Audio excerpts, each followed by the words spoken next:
All right, guys, Mr. Jenkins here. We're going to be starting Chapter 8. You might have noticed we skipped Chapter 7.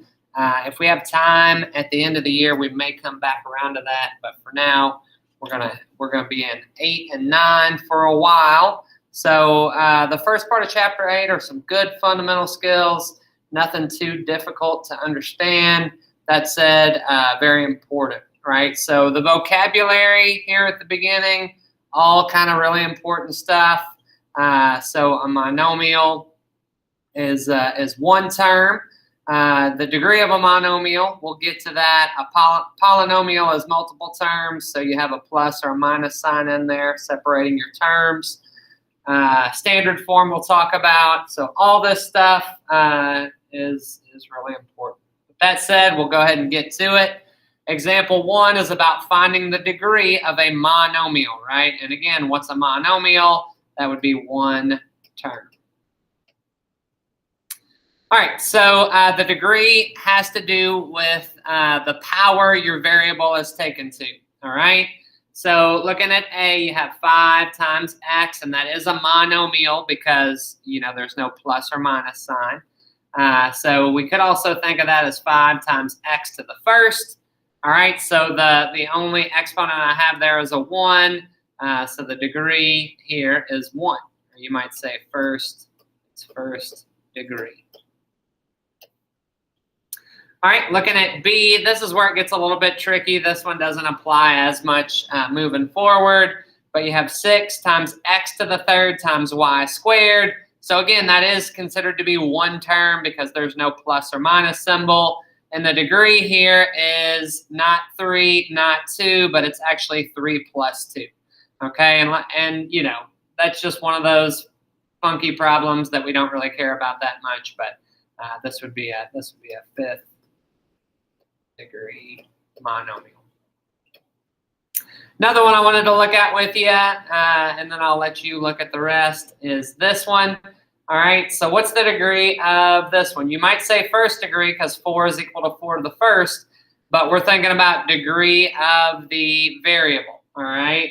Or sorry, the exponent of the variable, right? So if we thought about adding a variable here, we could say this is equivalent to 4 times x to the 0, because remember, x to the 0 is equal to 1.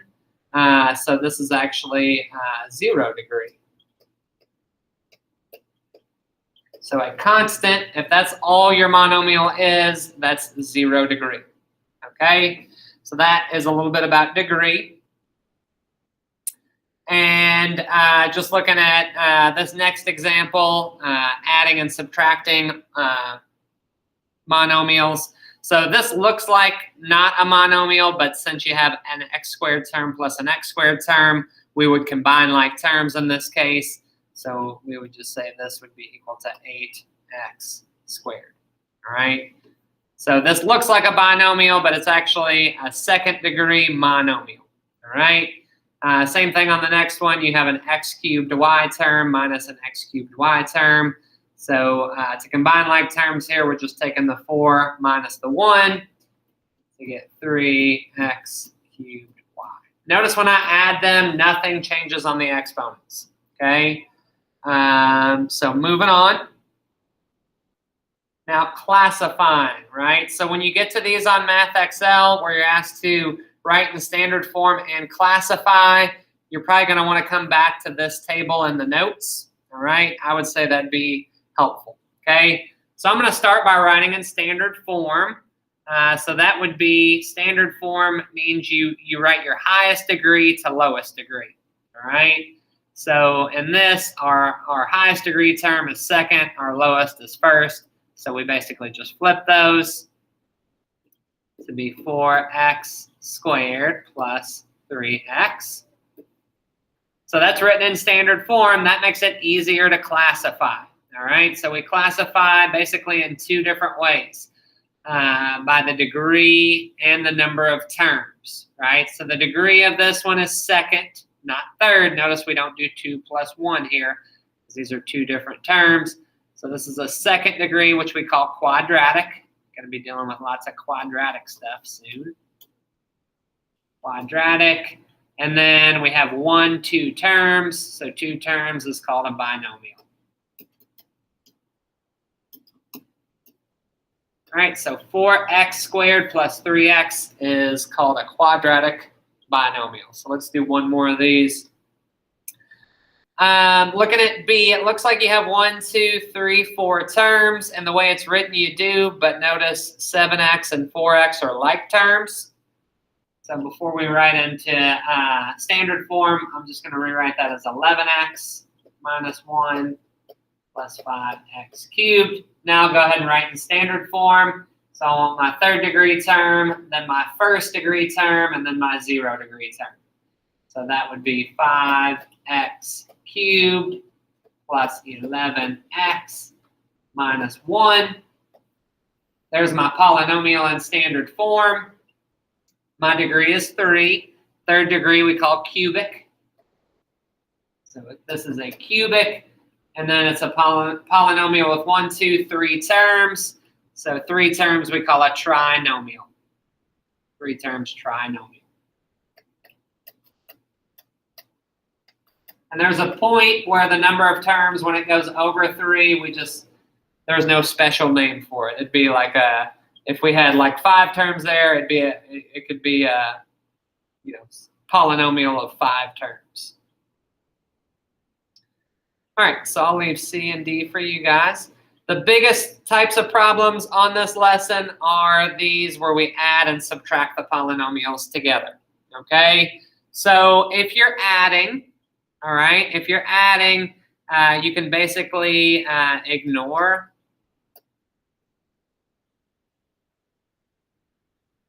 the parentheses, all right, and then just add the like terms together, right? So we have negative 7.1 x squared and plus 21x squared, all right? So just in your calculator, negative 7.1 plus 21, that's what you would want to do. That would be your coefficient.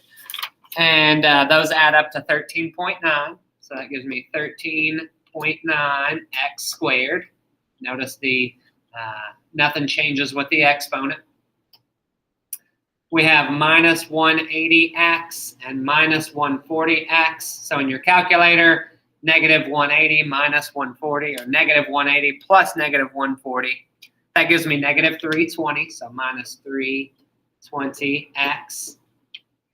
And we've done this before, combining like terms. We just have more terms to combine here. And then you have 5,800 plus 1,900. Again, just punch that in real quick. Those add up to 7,700. All right, so now I've added them. What I end up with is a quadratic 1, 2, 3 trinomial. Quadratic trinomial. Okay. Let's look at B, just because it looks like here we have a cubic trinomial plus a quadratic. Sorry, this has 4 terms. I said trinomial. So you have 4 terms plus 3 terms, right? And again, that can look confusing, but all you really have to do is put like terms together, okay? So let's start out with the minus 12x cubed. Is there any other x cubed term? The answer is no. So that just stays as is, minus 12x cubed. Then your x squared term is, you have plus 106 and plus 14. So 106 plus 14 is going to be 120. So you have plus 120x squared. Then your coefficients of x are negative 241 and negative 14. So negative 241 plus negative 14 is going to be negative 255. So minus 255x. And then the last term is just going to be whatever 4477 plus 1545 is. Sorry, that's one. Yeah. And that's going to add up to 6022. All right, so not a whole lot to these adding ones. You just got to remember to combine like terms. The parentheses, They might throw you, but really you don't need to worry about the parentheses if you're adding. Whereas you do if you're subtracting, okay? So I would say on these, the way I like to think of them is you want to treat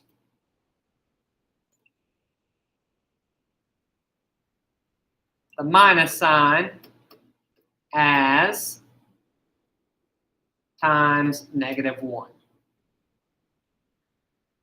Give that just a second, right? So times -1. All right, so basically here you want to, so we have x cubed minus 3x squared plus 5x minus this trinomial, 7x cubed plus 5x squared minus 12. All right, so you want to think of this, you're subtracting this whole trinomial, you want to think of this as times -1, right? So you want to treat this like -1 that you're going to distribute. Now, that might, you might think that's a lot of work, but really, if you're distributing a -1, all you're doing is flipping the signs, right? So really what your brain needs to see when you see this problem is, you have x cubed minus 3x squared plus 5x minus 7x cubed minus 5x squared and plus 12. All I did was I flipped the signs of the terms inside the parentheses that came after a minus, right? And then it's just a plus problem, okay? Then you're just combining like terms, right? So you take it from there. X cubed, so you have 1x cubed minus 7x cubed. 1 minus 7 is -6. So -6x cubed. You got -3x squared, and then no other x squared term, so that just stays -3x squared. You've got your 5x minus a 5x, so that would be 0x, which we don't write in. And then you've got the plus 12. It stays plus 12. All right, so I'd like to show you another one, but I'm going to have you try B. All right, it is worked out in your notes if you need a little bit of extra help. All right, guys, so like I said, not a whole lot of new stuff here, but this is important, fundamental stuff. So make sure you stay up on it and ask questions if you don't understand something.